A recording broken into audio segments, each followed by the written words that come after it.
The fire in the archives, it began not with a discovery, but with a fire. At 2:47 a.m., the shriek of an alarm tore through the silence of the Colonial History Archives in North Carolina. In the basement, where the air was thick with centuries of dust, parchment, and forgotten stories, a thin column of smoke rose like a ghost from the floor. Within minutes, it had triggered the sprinklers, flooding the old storage room with freezing water that mixed with the smell of smoke and burning wood. Dr. Ava Mitchell, one of the youngest historians ever to work at the archives, arrived barefoot, coat half buttoned, her flashlight slicing through the fog. Her mind was racing. The basement held irreplaceable materials, private donations, rare manuscripts, centuries, old documents too fragile to be digitized. But the fire was spreading. It hissed across wooden crates, licking the edges of history itself. And then she saw it, a metal container in the corner, untouched by the flames. Around it, the Blackwood collection was disintegrating, its wooden cases collapsing into ash and ember. Ava didn't think. She ran toward the blaze, threw her jacket over her mouth, and sprayed the extinguisher until her arms shook. Smoke clawed at her lungs. Sparks bit at her hands.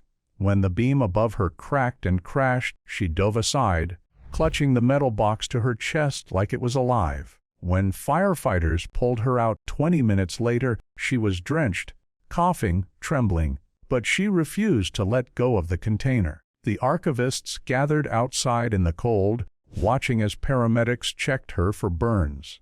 But Ava's attention was locked on what she'd saved. The old collector, Edmund Blackwood, had donated the crate only 2 weeks ago. He'd said, with a cryptic smile, that it contained fragments of a forgotten expedition.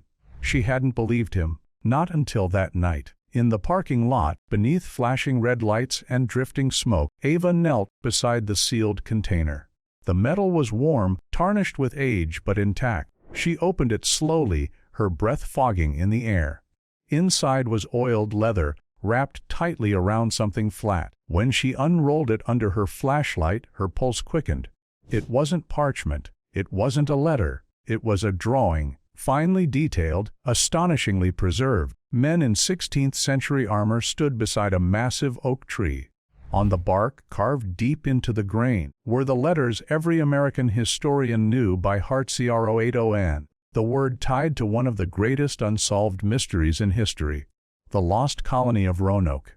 Ava held the drawing closer. The detail was extraordinary. You could see the rivets in the armor, the leather of their boots, the tilt of their helmets. Behind them, wooden chests lay open, as though being packed for departure. Far in the distance, ships floated on calm water, their sails gleaming with dawn light. Her hands began to shake. This wasn't just a generic depiction. It looked real.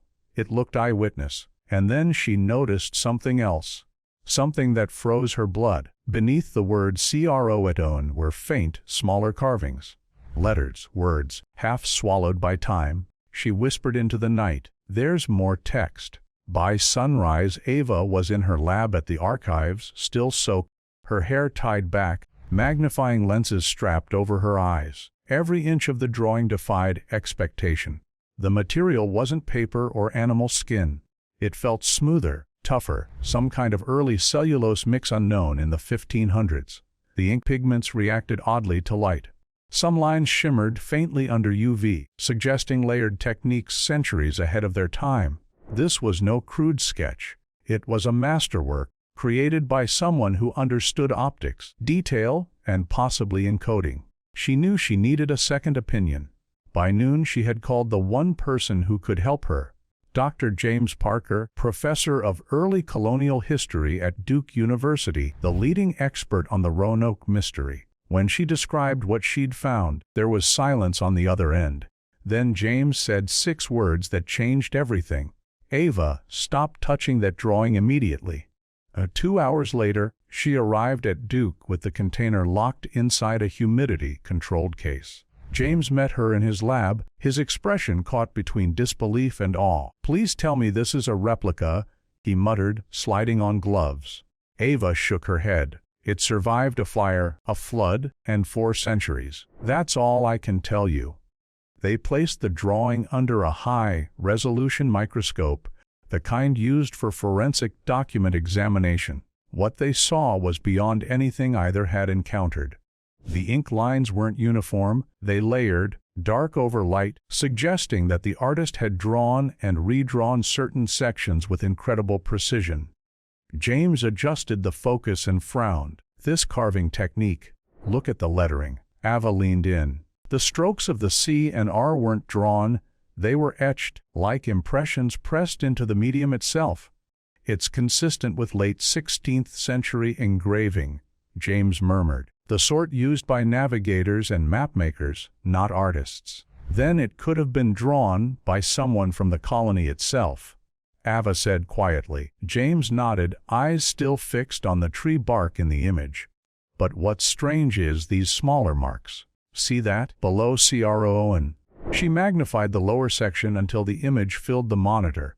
Tiny, uneven letters appeared, faint, almost erased by age. They looked hurried, carved with a dull blade, and partially covered by what appeared to be natural bark regrowth. There's definitely more text, Ava whispered. And it's not random. Let's call Maria, James said suddenly. Professor Maria Rodriguez, a specialist in digital imaging and spectral analysis, arrived that evening. Her scanning equipment looked more suited to a NASA cleanroom than a history lab. We use this to study planetary photographs, she explained, calibrating the sensors. If there's hidden text, this will find it. The machine swept over the drawing, capturing data across ultraviolet, infrared, and thermal spectrums. The image came alive in layers. Beneath the surface lines, faint underdrawings appeared, ghostly blue shapes, as if the artist had mapped out the scene in stages. Maria leaned forward. This isn't just a drawing. It's a composite, multiple layers fused together. Whoever made this was using techniques centuries ahead of documented practice. Ava stared. You're saying this was deliberate? Maria nodded. Absolutely. Look. Even the shadows in the image were layered using mineral-based ink. That was unheard of in the 1500s. The computer beeped. Enhancement complete. As the processed image stabilized, the lab fell silent. Beneath CROATAN, smaller letters glowed in false color, a hidden inscription weathered but unmistakable. Maria zoomed in. Her voice trembled. It says, "Dare stones mark the way. Follow beneath August moon." The room went utterly still. Ava's mind raced. Dara as in Eleanor Dare. Virginia Dare's mother? James nodded, his face pale. The same. The first English child born in America. And the Dare stones. Those carvings found in the 1930s. The ones historians called fakes. Ava turned to her laptop, pulling up archived records. 1937 through 1941 found across North Carolina and Georgia. Each stone had carved messages supposedly left by Eleanor Dare herself. She scrolled through the images. Weathered stones, marked with words that read like a journal of survival tales of death, migration, and integration with native tribes. For decades, scholars dismissed them as hoaxes. The language was too modern, the preservation too perfect. But now, with this drawing, what if they weren't hoaxes? James whispered. Ava stared at the enhanced image. What if this drawing was the key? A map that pointed to the stones. Maria brought up another section of the scan. There's something else. Look at the lower corner of the tree trunk. There, carved faintly beneath centuries of bark detail, was a date. August 15, 1590. Ava's breath caught. That's 3 days before Governor John White returned and found the colony deserted. James straightened slowly, realization dawning in his eyes. This means they didn't vanish. They were still there, preparing to leave and leaving clues. He turned to the others, voice firm now, filled with a rising thrill that none of them could deny. If this is authentic, we're not looking at a mystery anymore. We're looking at a message. As dawn broke the next morning, the 3 experts gathered around the preserved drawing once more. The fire that could have destroyed history had instead revealed it, and in the faint letters carved centuries ago beneath the word CROATOAN, they now held the first real proof that the lost colony hadn't simply disappeared into legend. They had planned their escape. And somewhere out there, beneath the forests and coastlines of the Carolinas, the truth of their fate was still waiting to be uncovered. The code in the drawing, the next morning, the laboratory felt different. The quiet hum of computers filled the room like a pulse beneath the walls, and every researcher who stepped inside seemed to know they were standing on the edge of something monumental. The air smelled faintly of ozone and paper, old history meeting modern science. Dr. Ava Mitchell hadn't slept. She stood beside the scanner, reviewing the enhanced layers of the mysterious 1587 drawing over and over again. Every time she zoomed in, she saw something new: the glint of a sword hilt, the tension in a sailor's stance, the faint shimmer of sunlight etched across the waves behind them. But her eyes always returned to the same haunting detail: the letters carved into the tree, CROATOAN, and below it the smaller, frantic scrawled, "Dare stones mark the way. Follow beneath August moon." That line alone had already shaken centuries of historical certainty.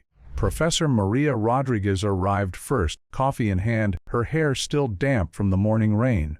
"The data reconstruction's complete," she said, sliding into her chair. "I've analyzed every pigment and fiber in that image. There's no question, it's pre-modern. No synthetic dyes, no machine tooling, and the inks are consistent with late 16th century composition. So it's authentic," Ava said quietly. Maria nodded. "Authentic and impossible." Dr. James Parker entered moments later, the kind of historian who usually avoided exaggeration. But now his face was pale, his voice edged with excitement. "I've been reading every surviving account of the Lost Colony," he said, dropping a stack of notes onto the table. "Nothing mentions the phrase, 'Dare stones.' Not once. Which means either this inscription was hidden deliberately, or it was added by someone who knew something nobody else ever recorded." They all turned toward the screen, where the enhanced image glowed in shades of ultraviolet. The letters were crude but unmistakable. "What if," James began slowly, "the colonists didn't vanish, they migrated?" Ava frowned. "You mean they left Roanoke willingly?" "Exactly. White found CROATOAN carved into a post when he returned. Historians always assumed it meant they relocated there. But if this drawing predates his arrival by 3 days, then they weren't panicking, they were planning." He leaned closer, pointing to the smaller carvings. "These letters weren't made by someone dying in desperation. Look how careful the strokes are. They had time. They wanted this message to last." Maria zoomed in again on the bark. The grooves were layered with microscopic traces of resin, almost like someone had sealed the carving deliberately to protect it from erosion. "They knew they might be gone a long time," she murmured, "and they wanted the message to survive centuries." For the next 12 hours, the team worked like detectives trapped inside a 400-year-old puzzle. Ava focused on the words, "Dare stones mark the way." She cross-referenced every known mention of the so-called Dare stones. The stones told a tragic story of death, survival, and migration. According to their inscriptions, Eleanor Dare, mother of Virginia Dare, the first English child born in America, had written them as a series of messages for anyone who might come looking. The first stone supposedly read, "Ananias Dare in Virginia went hence unto heaven 1591. Any Englishman show John White Gover via." It had been found near the Chowan River, carved into quartzite. Later stones described long journeys inland, friendly tribes, and intermarriage with natives. For decades, experts dismissed them as fakes. The language was too polished, the carving too uniform. Yet now, looking at the original drawing, Ava saw something chilling. The handwriting on the drawing's margin matched the carving style on the earliest Dare stone almost perfectly. "James," she said, "what if the first stone wasn't a hoax?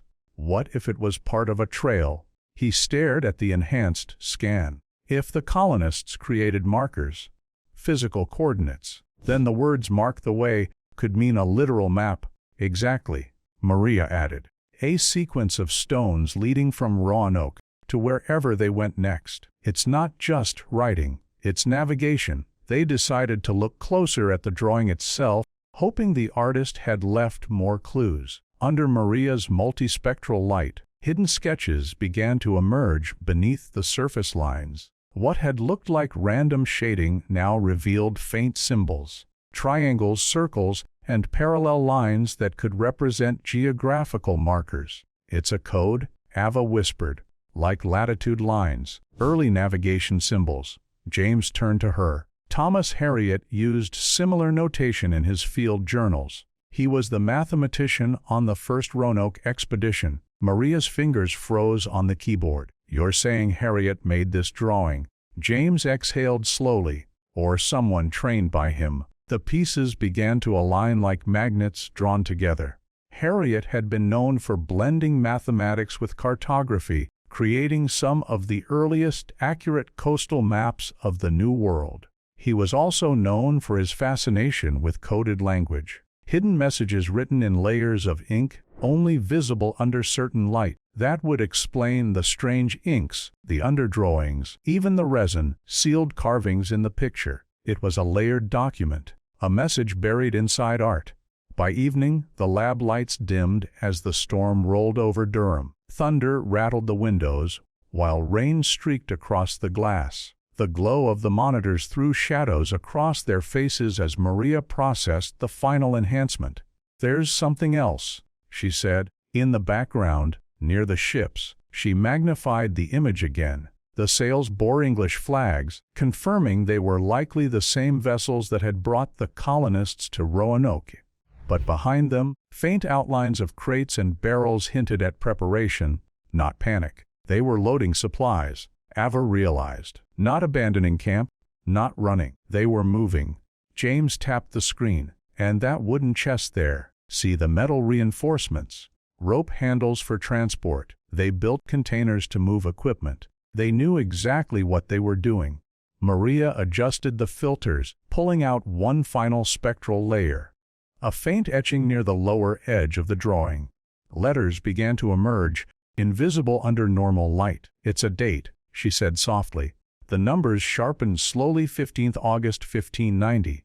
James leaned back, his voice barely above a whisper. "That's 3 days before Governor White returned." The realization sank in like a tremor. For centuries, the accepted story had been that the colony disappeared sometime between 1587 and 1590. Yet here was evidence that they were still alive, still working, and still communicating right up until the very moment the rescue ships approached. It wasn't abandonment, it was evacuation. As midnight approached, they printed the enhanced image in high detail and laid it out on the table. The carving glowed faintly under ultraviolet light, like a voice resurrected from time. James spoke first. "If this message is authentic, it means the colonists left by choice. They didn't vanish into thin air. They left a record, they left signs, and they left direction." Ava nodded slowly. "Follow beneath August moon." Maria looked up. That could mean timing. Maybe they traveled or left at night, guided by the full moon. James rubbed his chin thoughtfully. "That fits." The lunar phase on August 15, 1590, was almost full. They could have used it for navigation. The pieces fit too perfectly to be coincidence. The CROATOAN carving, the mysterious Dare stones, the hidden symbols in the drawing, the date tied precisely to Governor White's failed rescue. Ava traced the letters on the printed copy with her gloved finger. "So if the message says to follow beneath August moon, and the Dare stones mark the way, then somewhere between Roanoke Island and the mainland there must still be physical markers.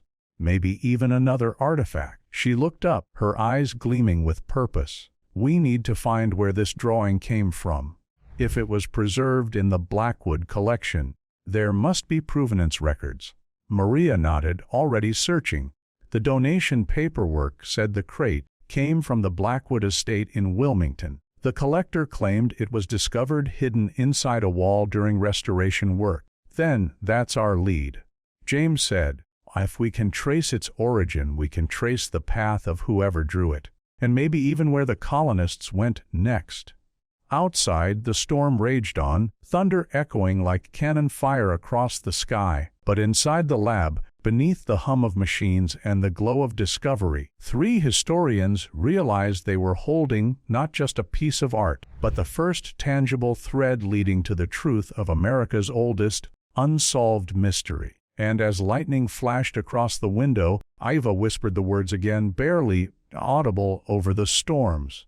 "Dare stones mark the way, follow beneath August moon." They didn't yet know it, but those 12 words were about to lead them straight into the wilderness, and into a secret buried for more than 4 centuries.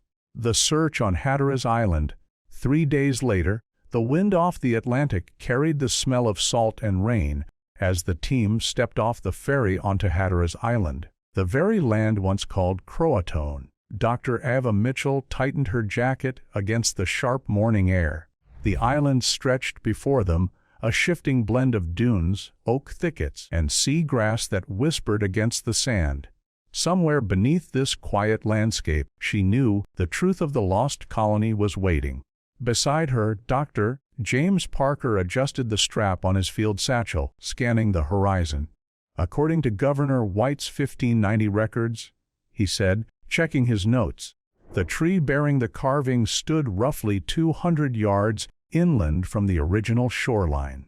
He glanced at the sea, where waves rolled and broke in gray foam. But 4 centuries of erosion and hurricanes have changed everything.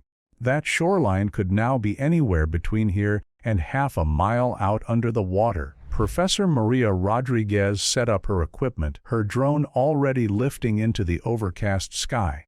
"We'll start with aerial thermal scans," she said. "If there's anything buried, metal, stone, or otherwise, it'll show up against the cooler sand layer." The 3 of them had become a strange family in the days since the discovery. Ava, the passionate historian, James, the cautious academic who had spent decades chasing fragments of truth, and Maria, the scientist who believed data could resurrect the past. They moved inland, guided by the low hum of the drone and the distant crash of waves. For hours, their metal detectors found nothing but rusted nails, fishing hooks, and modern trash. The ghosts of campers and storms. But then, just before noon, the readings began to change. Ava's detector gave a sharp, pulsing tone. "I've got something," she called out. James knelt beside her, brushing away loose sand. "Depth, about 6 feet," she said, checking the display. "And it's not iron. Composition looks like bronze or copper." Maria squinted at her tablet, comparing readings. "That fits 16th century metallurgy. If it's real, it's been down there a long time." They began to dig carefully, documenting every inch. Shovels scraped against the earth with dull metallic clinks. The deeper they went, the more the soil changed, compacted, older, untouched by modern hands. Then, after nearly 2 hours of excavation, the tip of something green and metallic emerged from the dirt. Ava froze. "Stop." She brushed gently with a gloved hand. Beneath the crust of sand and oxidation was the unmistakable curve of a bronze plaque. Even through centuries of corrosion, its engraving was still visible. Latin letters glimmered faintly under the thin beam of Maria's flashlight. James leaned close, his voice trembling as he translated aloud. "Hic veritas colonia Roanocensis icet, signatum ebis quae vitam elegerant super deditionum." Here lies the truth of the Roanoke colony, sealed by those who chose survival over surrender. Below the main inscription were smaller lines of text. James read on, his words slow, deliberate. "Sequir lapides ad libros Anglias sparso locatos." Follow the stones to find the scattered children of England. The air went still. Even the sound of the surf seemed to fade into silence. Ava felt her pulse pounding in her ears. "They're real," she whispered. "The Dare stones, they're real." Maria took high-resolution photographs, her voice shaking with awe. "Look here." The lower right corner. She zoomed in on a strange emblem engraved beneath the Latin. It was unlike anything in traditional English heraldry, a circle enclosing an arrow and a pattern of interwoven lines. James frowned. "That's not purely European design." "No." Ava said, tracing the symbol carefully. It's part of a Native American pictograph, possibly Croatan. It was a merging of two worlds, English and indigenous artistry fused into a single symbol, a code of alliance.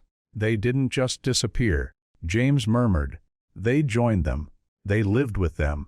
But that wasn't all. Maria was examining the plaque's reverse side when she noticed a raised seam running across the bronze, almost invisible beneath layers of tarnish. "There's something underneath," she said. "A compartment." They used precision tools to loosen the corroded seal. Inside, packed tightly and preserved by hardened tree resin, was a small, oiled leather pouch. Ava's hands trembled as she unfolded it. Inside was another drawing, smaller than the first, but created with the same hand. The same impossible precision. The image showed the same group of armored men from the original CROATOAN scene, but now they were gathered around several large stones arranged in a triangular pattern. Each stone bore carved symbols, their shapes forming what looked like a map. Maria adjusted her lens, scanning the marks. "These aren't random carvings," she said. "This is geometric alignment, latitude and orientation. It's a navigation system." "They were leaving a path," Ava whispered. "A guide for anyone who might follow." James turned the drawing over. The back was covered in faded script, handwritten, elegant, almost mathematical. Maria read the words aloud. "For those who seek the truth about the children of Roanoke, the stones will guide you to 3 sanctuaries where English hearts still beat." Silence fell again, broken only by the wind rustling through the sea grass.